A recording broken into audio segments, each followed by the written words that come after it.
Sean has just hit the golf ball 18 yards further while swinging it slower by doing one very simple drill. Let's show you how we did it. Not like that. So here's the thing, what we're gonna have to do with this is piece this together and go along a little bit of a journey on this one. Love it. So the key thing for you is you want to hit the golf ball further. Yep. And you prefer to maybe hit a little bit of a draw. Yep. Okay, so just jump over there for a second. Okay. So first of all, I really love a lot of what you're doing here from the driver. So front on view, really nice setup, ball is forward. You actually get a really nice early turn. You load up really well behind the golf ball. The arms are quite low and flat, and we'll see that from the other angle in a moment. But you actually do a really nice job here from what it looks like from that front on view. As you start down, you stay back behind the impact line. That's allowing you to hit up on the golf ball. Then we look down the line. Again, setup looks nice. Club goes back pretty good. We know we've got this early turn. We know that we get the arms low, but this is what I want to start looking at now. If we look at your right hip, as you near the top of your backswing, we can see your right hip is moving forward toward the golf ball. So it's what we call early extension, and you're early extending really early because you're doing it actually in your backswing.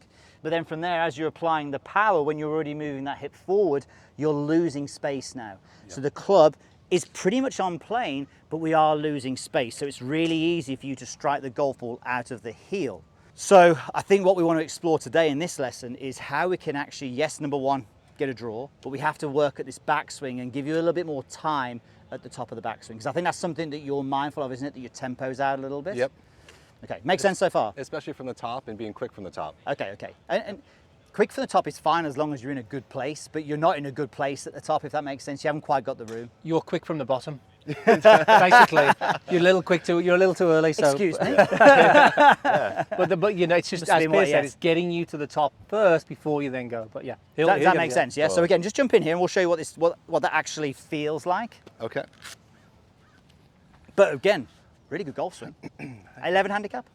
9. 9 handicap. Sorry. Ooh. 9 Josh asked me to say that. Yeah. Set it for me. Okay. So what I'd like you to do from now is swing back for me. So what we're saying is this all looks nice and we're getting this nice early turn here. We know the arms are doing the job here, but as you're kind of getting to this area here, this right hip is moving forward like this. So your hip's going this way as your arms are continuing to go up. Think about how much space you've got now and how much balance you've got here. And then as you swing down now, turn your hips for me. And again, you go more toward the golf ball. Yes. More early extension. And by the time you hit the golf ball, you're very much up on both toes. Yes. And then from there, after you've hit the shot, you're probably going to have a little step forward. Yeah. Because it's the only way you don't fall flat on your face. Right. I am going to hammer you on the shoes. They look really nice, but I'd like you to try something with a little bit more grip on the bottom, just to see if it made a difference. Maybe ice skates might be better or something. Yeah. Rollerblades. Yeah. Anything better than these. Okay. Good. All right, so I'll tell you what, let's go through a drill for the backswing first of all, and then we'll have a little play around with the draw. And it's quite a simple way I think we can get him hitting draw. What I'm going to ask you to do now is, I'm going to lift this alignment, I'm going to put this alignment stick underneath your feet. So just lift this left foot up, perfect. And then the right foot up. And then let's see if we can, there we go, perfect. So ideally when we want this on the ground, and you kind of figured out already, we kind of want this going through the middle of the arches so that you're aware now a little bit more of where your weight is in your feet. Yep. So whether you go too much toes or too much heels. Because if we think about it, set up for me. Swing back to the top of your backswing and stop.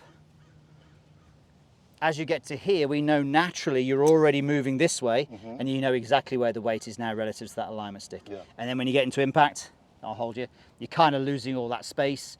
And then from there, obviously you're very much on your toes. Right. Okay, so set up for me. All I want you to do is swing to the top of your backswing and put more weight in that right heel by the time you get to the top. And just hold at the top. So all the way to the top and stop. Don't worry, you won't get me. Stay there. Now there's a big difference, isn't it? Look at the hip turn here. You've got a fuller hip turn. The arms are a little bit more behind you. This would be you delaying and being more patient. So maybe now if you just actually started moving slightly toward the target and then rotating, hopefully we could just delay that right leg a little bit and give you a little bit more time to deliver the club with a bit more room and stop it coming out of the heel. Love it. Make sense? Yeah. Good question for you, Sean. Have you ever worked on trying to clear the hips or fire the hips?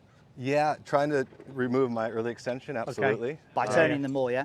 Yeah, but I don't know how, I don't know how to fix that. So Okay. this is the transfer of the weight is interesting. Yeah, I know you should load into your back heel and then into your left Lead side heel. as well. Yeah, lead heel, yeah. but it's something I don't think about or focus on. This effort to turn early or clear the hips is actually causing you early extend more, Yes. because you're firing them so early that we actually don't get time to load and turn into this hip as you just demonstrated and then drive it. Love it. The fact that you've tried to rotate them more is making it harder for you to do it. So show me a good backswing where you load up to the top of the backswing. Okay, from there just push towards me a little bit, and then from there the feeling would be now, as opposed to thinking about turning your hips, would be to get your left foot and push that way. So as you push that, look what happened. Right.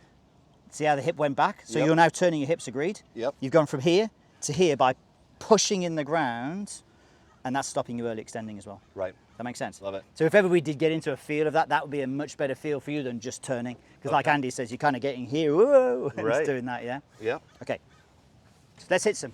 Okay. But I want you to hit this drive no more than 150 yards. Okay. Really good. Well done. That's a long 150-yard shot, by the way. Effortless. Good. That's fine. Be patient in the backswing. Oh, tell you what, looks so good. That Lesson over. Bye. That's it, right? Beautiful. And look where that's pitched as well. It's pitched 261. Club path was 4.7 to the right. Face was left of it. 150 smash again, right at the middle. Seriously, it doesn't get any better than that. That's perfect. Okay, let's just look at this because it's so good. As we can see as you're swinging back, that right hip now is pushing back behind the line. So automatically you're moving back behind the line, which is perfect for the backswing. From here, we know that you're naturally still gonna have this move forward. And of course, yes, you are moving off that line. You are early extending a little bit, but I said to you earlier, you won't need to worry about early extending so much if the club path is consistent and if the strike is consistent, and you're probably early extending about half as much. Right. Half as much. The club we can see is underneath the plane as it's swinging down. Yes. And look at this, look at this, look at this. The ball is gone, the ball is gone, and Sean is not landed on his face. He is in play and not falling over. Awesome stuff from Sean. Now don't forget, if you want to see our best content, head over to meandmygolf.com or simply download the Me and My Golf app. Well done. Thanks, man. So good. Proper athlete.